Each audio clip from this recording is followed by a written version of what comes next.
Something shifted this week. Not slowly, not subtly, suddenly. A political figure who once seemed untouchable is now watching his entire defense framework fold in on itself. And the collapse didn't start with a leak or a rumor. It started with hard evidence. Evidence that doesn't ask for interpretation. Evidence that doesn't depend on spin. Evidence that people inside Washington are already whispering about because they know what it means. James Comey has been here before, surrounded by questions, controversy, divided public perception. But this time is different. This time, the documents aren't aligning with the story he's been telling. This time, the inconsistencies are too sharp, too detailed, too interconnected to ignore. And as the cracks widen, something else is happening offstage. California's Governor, Gavin Newsom, is in quiet crisis mode. Not because he's directly involved, but because the political structure he relies on, the donors, the strategists, the messaging networks, is rattling under the weight of this new information. When a system is strained, the shock doesn't stay contained. It spreads. It shifts the balance of influence. It exposes vulnerabilities that were easy to hide when everything seemed stable. That's exactly what's happening now. To understand why this moment is creating so much noise behind closed doors, you have to start with Comey's carefully constructed public image. For years, he presented himself as the reluctant figure pulled into chaos. Measured, analytical, above the political fray. A man who didn't seek spotlight, but endured it out of necessity. But the new evidence contradicts that presentation in ways that even his strongest allies can't comfortably explain. Internal communications showing decisions influenced by factors he never acknowledged publicly. Notes revealing motivations that cut against his public statements. Documents that suggest a far more active role in shaping narratives than he previously admitted. And that's just what's surfaced so far. Behind the scenes, legal teams and political consultants are bracing for more, because revelations rarely come alone. Evidence tends to arrive in clusters, and every new piece has the potential to expose a wider pattern. This is the moment where Washington shifts from confidence to caution, where people who defended someone strongly last month begin searching for distance today, where insiders ask a quiet but deadly question. How much did we not know? Comey's credibility was his shield. Now it's becoming a liability. Meanwhile, the shockwaves are hitting California. Gavin Newsom is not involved in Comey's actions. But Newsom is deeply connected to the political infrastructure that does damage control for figures like Comey. The same strategists, donors, messaging architects, and legal minds who build the narratives politicians rely on. And when a major figure's narrative collapses, the entire structure shakes. Newsom is navigating enough political fires already: energy battles, budget concerns, tech sector conflicts, public safety demands, questions about national ambitions. Adding even a hint of destabilization from a scandal next door is the last thing he needs. That's why those close to him say he's calling advisors, recalibrating messaging, and preparing to deflect any narrative spillover before it reaches California's political bloodstream. He isn't defending Comey. He's defending his own future. Because every political figure understands something the public sometimes forgets. You don't have to be part of a scandal to be hurt by it. You just have to be close enough to the people who shaped its messaging. This is where a surprising name enters the picture: Elon Musk. Not as a participant, not as a target, not as a source, but as someone who has been openly criticizing political ecosystems for months, sometimes years, and now finds those criticisms gaining credibility as new evidence discredits the institutions he's often clashed with. Musk thrives in moments where older structures weaken. That's the pattern. Every time legacy institutions show cracks, his influence grows. He doesn't manufacture these moments. He just knows how to navigate them. And when a political figure like Comey, once hailed as an example of principled leadership, appears compromised, Musk's long-standing critiques about government transparency, institutional decay, and political shielding suddenly carry more weight. His platforms will amplify the fallout. His audience will seize on it. His competitors will scramble to reassess their messaging, not because Musk controls anything here, but because he steps into the void when old narratives fall apart. What makes this moment even more significant is the timing. The political landscape is already volatile. Trust in institutions is historically low. Public skepticism is high. Global tensions are rising. Economies are unsteady. In this environment, a collapse in credibility for a figure as prominent as Comey doesn't stay contained. It spreads into conversations about accountability. It spreads into debates about oversight. It spreads into questions about who's been telling the truth and who hasn't. People on all sides of the political spectrum start wondering what else they've been misled about. Old assumptions come into question. New narratives begin forming in real time. This is how political shifts happen, not with speeches, but with collapses. When something that was supposed to be solid suddenly breaks, people reassess everything connected to it. Inside Washington, the protective instinct is kicking in. Not for Comey, for everyone else. Staffers are redrafting statements. Committees are preparing inquiries. Former allies are going quiet to avoid guilt by association. Journalists are pulling threads they previously ignored. Even intelligence circles, normally impenetrable, are dealing with uncomfortable questions about what was known, when, and by whom. This is not a scandal contained to one man. It is a narrative collapse threatening multiple layers of institutional credibility. Meanwhile, in California, Newsom is calculating the political distance he needs to maintain. He knows how quickly a national controversy can bleed into state politics.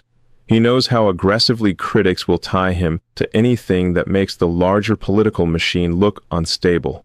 He knows that public perception moves faster than facts.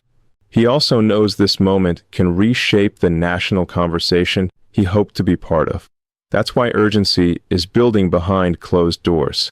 Not panic, but urgency. Because the one thing political leaders fear more than bad news is unpredictable news. And right now, unpredictability is everywhere. Comey's public persona relied on control, rationality, and moral clarity. The new evidence undermines all three. And as that image collapses, the system around him scrambles to protect itself. This isn't the end of a story. This is the fracture before the avalanche. And everyone involved can feel the ground shifting. The fallout from the newly surfaced evidence isn't happening in a straight line. It's unfolding in layers: political, legal, institutional, and personal, each one amplifying the pressure on the others. This is how a controlled situation turns into a widening storm. What stands out most right now is how quickly the people around Comey have shifted their posture. Not openly, not publicly, but quietly, in subtle ways that reveal more than any statement could. The tone has changed, the confidence is gone, and the distance is growing. You can see it in how staffers phrase things. You can hear it in how reporters frame their questions. You can feel it in the short, tense comments from former colleagues trying to avoid saying the wrong thing. Washington has a unique instinct for survival. When someone becomes politically radioactive, people sprint away before the public even realizes what's happening. That instinct is now in full motion. Inside the committees that once treated Comey's testimony as solid ground, there's a different mood. Staff attorneys are quietly reviewing transcripts. Oversight members are preparing follow-up requests. Research teams are comparing Comey's previous claims to the newly released documents. No one is saying it out loud, but the implication is clear. If the evidence contradicts earlier statements, someone is going to have to answer for it. That's where the legal stakes start rising. It's not just about Comey's public reputation anymore. It's about whether his version of events holds up under scrutiny. It's about whether people relied on claims that were incomplete, misleading, or strategically selective. Washington doesn't investigate out of principle. It investigates out of necessity. And this is becoming one of those moments where necessity takes over. While the political and legal machinery begins to turn, there's a second, more complicated battle happening in the background. one involving messaging. Comey built a brand around stability and moral clarity. He published books. He gave interviews. He positioned himself as someone who carried a difficult burden with honesty. But messaging is fragile. It only takes one contradiction to unravel years of narrative building. That's why media allies are hesitating. They don't want to defend something that may collapse again tomorrow. They don't want to anchor themselves to a sinking structure. A few outlets have already started softening the tone of their coverage. Less certainty, more distance, more according to sources familiar with the matter, and questions remain about. Those are signals. The kind of signals insiders recognize immediately. Now comes the part Newsom can't avoid. Whenever a major figure's credibility collapses, people instinctively look around for who else might be affected. They trace donations. They trace alliances. They trace the networks behind the political machinery. And California is always part of that network. Not because of Comey, but because of the political architecture that surrounds figures like him. The same architecture Newsom relies on. The strategists, the messaging consultants, the donors, the legal advisors, the media intermediaries. They don't just work with one political figure. They work with many. That's why Newsom's team is already doing damage control drills, not to defend Comey, but to make sure no one ties the governor to a narrative collapse that isn't his. It's reputation triage, a political firewall, a rapid response plan designed to keep him insulated from any collateral fallout. Because the last thing Newsom needs is a national scandal splashing mud onto the political structures he depends on.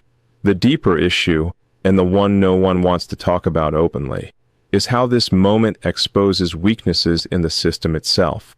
For years, Comey's supporters built their arguments on trust. Trust his judgment. Trust his reasoning. Trust his integrity. But trust is the first thing to evaporate when new evidence contradicts familiar narratives.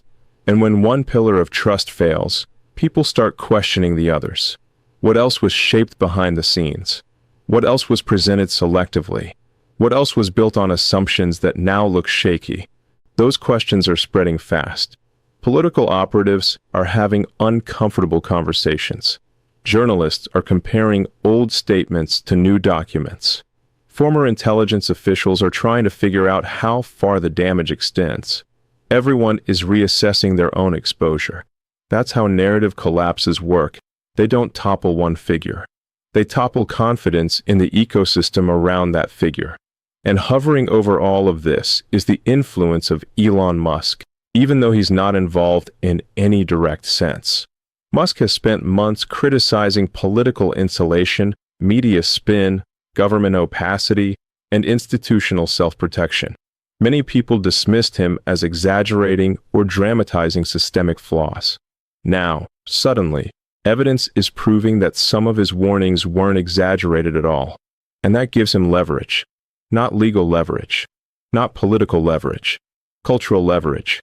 When institutions look shaky, people turn toward figures who challenge those institutions. It's not about liking Musk or agreeing with him.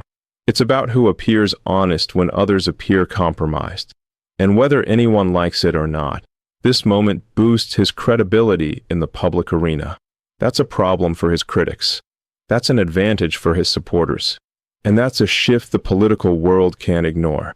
The bigger question now is not what Comey will say next. It's what other people will do next. Will committees open new inquiries? Will former colleagues speak out? Will more documents surface? Will political allies abandon him publicly? Will California's leadership distance itself more aggressively? The dominoes are moving, not all at once, but one after another, quietly, methodically, inevitably. Everyone involved can feel it. This is no longer about an isolated controversy. It's about the public losing confidence in a narrative they were told to trust. It's about Washington shifting into defensive mode. It's about California tightening its perimeter. It's about critics gaining momentum at the exact moment institutions lose it. This is what the beginning of a political unraveling looks like. Calm on the surface, chaotic underneath. And as more evidence emerges, the storm only grows. The real impact of a newly surfaced evidence isn't the immediate political reaction. That's just the surface layer. The deeper consequences are unfolding in places the public rarely sees.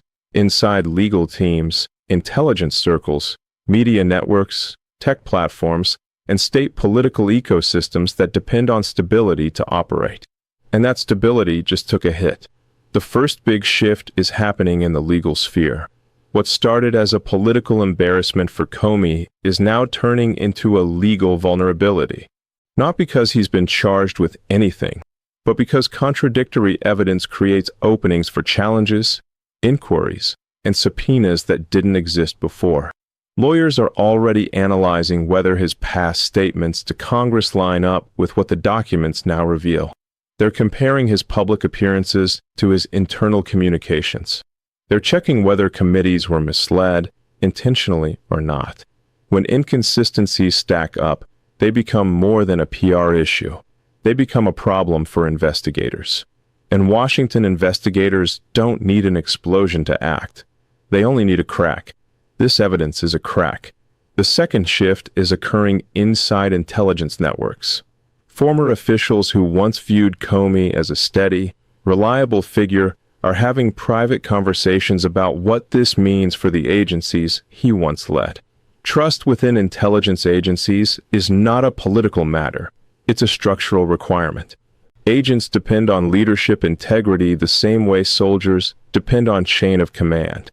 So when new information challenges the credibility of someone who once ran the entire FBI, it sends ripples through the institution. Retired officials are asking uncomfortable questions. Active personnel are quietly reevaluating past directives. Analysts who built assessments based on Comey's judgment are now wondering if they should have questioned more. No institution likes realizing it placed confidence in someone who may not have been fully transparent. That realization creates internal tension, the kind that doesn't fade quickly. Then there's the media landscape, which is undergoing its own recalibration. News outlets that once championed Comey as a voice of reason are now being forced to reassess how they approach the story. Some outlets are pulling back. Some are shifting tone. Some are waiting to see how big the fallout becomes before deciding how aggressively to cover it. This happens often in political media. A figure is supported strongly until evidence emerges that makes wholehearted defense too risky. At that moment, the editorial stance turns cautious. The headlines soften. The coverage becomes less certain. The emphasis shifts from defending the person to covering the questions surrounding them. That shift is already happening. Meanwhile, the political consequence for Newsom continues to grow, not because he's tied directly to Comey, but because the political machinery that supports both men overlaps. Donors, consultants, strategists, these circles are interconnected, and when a major figure inside that network destabilizes, everyone else in the ecosystem feels the shock. Newsom's team knows this. They know he's entering a period where everything he says and does is watched closely, especially as national speculation builds around his future. The last thing he can afford is to be associated, directly or indirectly, with a collapsing narrative tied to a politically polarizing figure. So his strategy becomes containment, distance, neutrality, carefully crafted statements emphasizing independence. It's not about Comey. It's about preventing the appearance that the same political infrastructure is crumbling in multiple places at once. And then there's Elon Musk, once again, not as a participant, but as an accelerant. Whenever political institutions fracture or lose credibility, platforms like X become the center of public discourse. That means Musk becomes a central figure in shaping how people interpret the fallout. His platform hosts the leaks. His audience spreads the commentary. His posts set the tone for how the conversation evolves. In a traditional media environment, scandals are filtered. On Musk's platform, they explode. Whether he intends it or not, his influence amplifies the intensity of moments like this. And critics know it. Supporters know it. Washington definitely knows it. That's why political actors are nervous. because they can no longer count on controlling the narrative through traditional channels. Musk holds the megaphone, they don't. But the most significant shift isn't political or media-driven, it's public perception. Comey built his entire reputation on being the trustworthy one, the steady one, the principled one, the man who would stand alone in the name of integrity. When someone like that falters, people don't just question him. They question every institution that endorsed him. And that's where the situation becomes dangerous for the political establishment. Because the public is already skeptical of institutions. They're already distrustful of official narratives. They're already exhausted by political contradictions. This new evidence doesn't create distrust. It reinforces what many people already feel. That's why this moment is pivotal. It's not just about Comey's credibility. It's about the broader idea that political insiders protect each other, shape narratives, and hide the truth when it's inconvenient.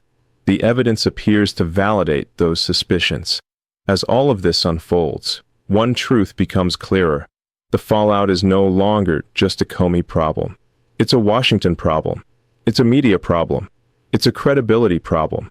It's a political problem for leaders like Newsom. And it's an opportunity for voices like Musk, who gain influence when old structures lose trust. This is how political storms begin, not with a scandal, but with the quiet realization that too many people believed something that turned out to be incomplete. Now the foundations are shifting.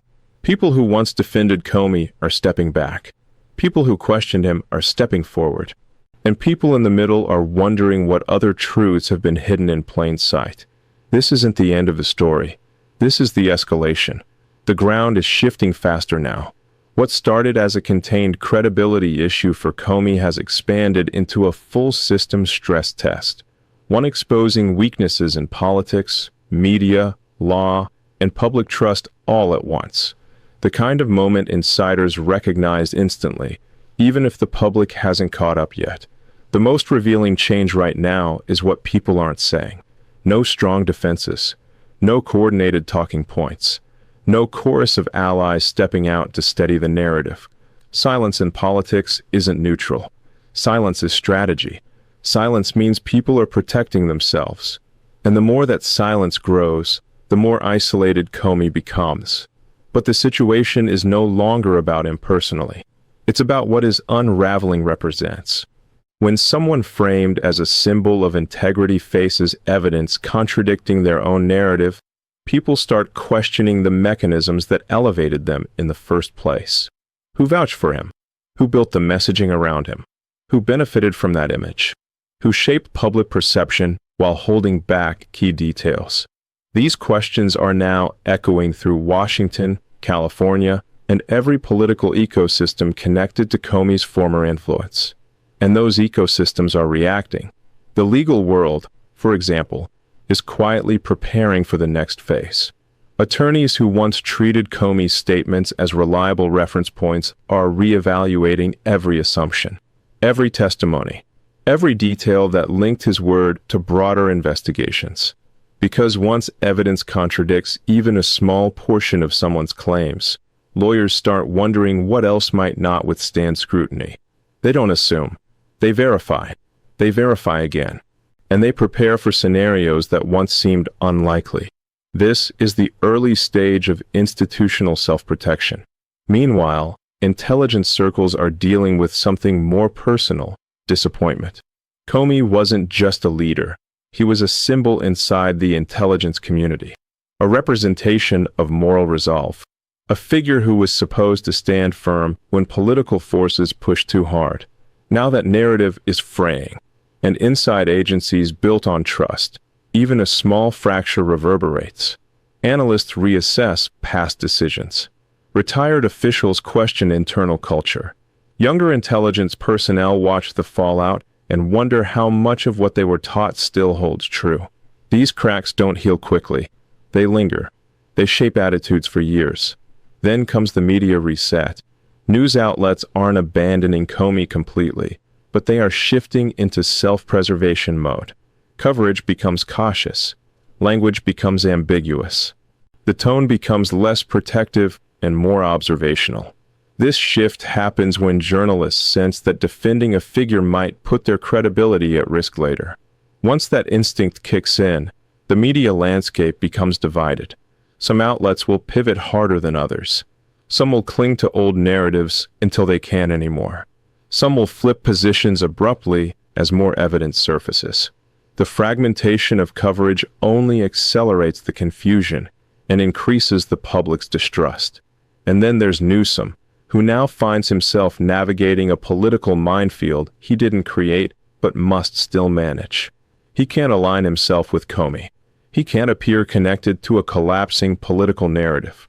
He can't afford to be caught in any net of association, direct or indirect. So his team is doing what experienced political teams do during instability, refining messaging, creating space between networks, clarifying positions, building buffers. The goal isn't to attack Comey. The goal is to make sure no reporter, critic, or political opponent can tie California's leadership to a narrative that's falling apart nationally. Newsom's advisors understand that perception often matters more than facts. And this is a moment where perception is volatile. But the most interesting shift isn't happening in politics, law, or media. It's happening in public sentiment. People have watched years of political theater, partisanship, investigations, and counter-investigations. They've heard conflicting narratives from both sides. They've grown weary of official explanations that later turn out to be incomplete. So when evidence emerges that contradicts the polished story of a high-profile figure, the public's reaction is not shock. It's confirmation. Confirmation that the system they've doubted for years may not be as transparent as promised. Confirmation that political insiders protect each other. Confirmation that accountability only comes when evidence leaves them no choice. This is the environment where public patience breaks, and people start demanding answers from institutions that have grown comfortable giving none. And right behind that shift is the influence of Elon Musk. Whenever trust in establishment structures declines, Musk's voice becomes louder, not because he inserts himself, but because the public turns toward alternative voices when traditional ones lose their grip. His platform amplifies the fallout. His audience accelerates the spread. His commentary reframes the narrative in real time. Whether someone agrees with him or not, his influence becomes unavoidable whenever institutional narratives show cracks. That is exactly what's happening now. All of these movements, legal, political, institutional, and public, point to one larger truth. The system around Comey is no longer protecting him. It's protecting itself. And in moments like this, the fallout becomes unpredictable. More evidence could surface. More insiders could distance themselves. More institutions could begin recalibrating their narratives. More political actors could sense opportunity or danger. This is the tipping point before the larger break. A point where the people involved know things will not return to normal, no matter how carefully they manage the messaging. A point where the credibility of multiple institutions, not just one man, hangs in the balance. And once credibility cracks, it rarely heals. Thank you for watching this video. Click here to watch another video that might interest you.